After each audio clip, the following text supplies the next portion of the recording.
of the viewers. Starting over doesn't mean, rebranding doesn't mean you need to start over.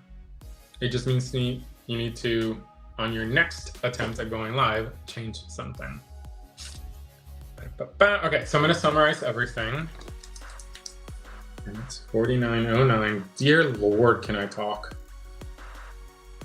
I do apologize to everybody that's going to sit through all of this, but I hope there is good stuff. Okay, consistency. Make sure that your brand, your name, your theme is something that you actually can speak to or feel comfortable with or makes you happy.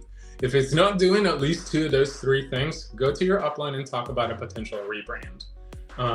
There's no reason why any of you should feel stuck with your theme or what you're doing to entertain people. No reason at all. So talk to your upline if you feel like you need some kind of rebranding effort. Comfort level. Comfort both physical and mental. Physical, make sure that you have an ergonomic station in front of you. That way you don't get flustered. That way you actually find everything that you need during your live. Mental, if you need cue cards, if you need a cheat sheet, if you need any kind of tool to help you get through that live or get to the point where you can hit that live button and have fun, use it. There's absolutely no shame in that. And in fact, it's smart. You want to make sure that you are able to have fun. And if you need little reminders and little tools to not get flustered so that you can have fun, do it. Marketing, we can do a whole extra video on marketing, but make sure that you have your platforms ready to go, whether it's TikTok, Facebook, YouTube, Clapper, Twitch, or Likey. If you're not going to use them, that's cool, but still have the account set up and still have it to the point where you could just hit live. For some of them, it's going to be having subscribers. For some of them, it's the account being XYZ days old. Get to the point where you can hit live in the event that something happens to your main TikTok account or your main YouTube account.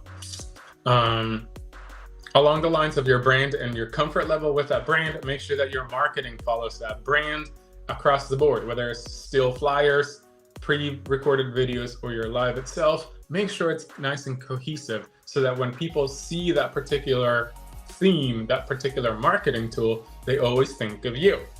Last but not least, scheduling. Figure out what your ideal schedule is. Use your personal schedule, use your own personal priorities, and marry that with the TikTok analytics on your viewership. Identify 1 or 2 hotspots in the calendar or in the weekly calendar, whether it's time or day of the week, and definitely go live on those. You can always do pop-ups, but always give your viewership 1, 2, 3 steady times where they can always count on you being there, and then they will be there. Space in general. Clean, open, and everything should be nice and visible. Your signs should be visible. Your pearls should be visible. Make sure your lighting's appropriate. If 9 times out of 10, when you show a pearl and you think it's one color and everybody else is saying a different color, we need to work on your lighting. Easy peasy. If you need help with your actual physical setup, your lighting, your sound, your video, your angles, contact your upline. Have somebody take a screenshot of your live and see what that frame looks like. Is it appealing? Is it clean? Is it open? Is it visible? If you can't answer yes to the questions of that screenshot of your live, boom, there you go. You got yourself a visual to-do list and things that you can improve to get more eyeballs on your feed. Differentiate. Don't just copy and paste other people's ideas and other people's concepts. If you see something you like and you want to try it out, talk to that consultant, work it out with them, and differentiate it. Make it your own before you launch it. Because at the end of the day, the last thing you want is to try something that you're really excited about trying and then have 1 or 2 people in your chat go like, oh yeah, I saw XYZ do that, ha ha ha. No, make it your own. Spin it to be your own. That way, when somebody sees you do that, you're like, oh, that is so cool. I'm going to come back and watch you do that again. When you're in other people's lives, you are essentially a customer. You're not with IPT. You don't know anything about pearls. You can't answer consultant-related questions. Back office, you don't know what back office is. You're just there to cheer them on and help them out. by keeping the chat casual, conversational. Now, if you're a mod and they need modding help, you can do that, right? But again, always the focus on the person going live. This is just a general comment. It is a little bit more strict and draconian than I know we all allow in our lives. But again, I'm always going to tell you the most strict behavior, right? And then each consultant will let you know how loose or lax they will allow other consultants to be in their lives. But always start at the highest level of respect and strict, and then go from there. Let them guide you. And then last but not least, have fun. Because everything that we talked about here in the last 44 minutes is things before you hit the live button. If hitting that live button is giving you stomach ulcers, is giving you anxiety attacks, if once you hit that live button, you literally feel your soul drain out of your body, you're doing it wrong. So talk to your upline and let's figure out why hitting that live button is making you feel that way to see if we can fix it.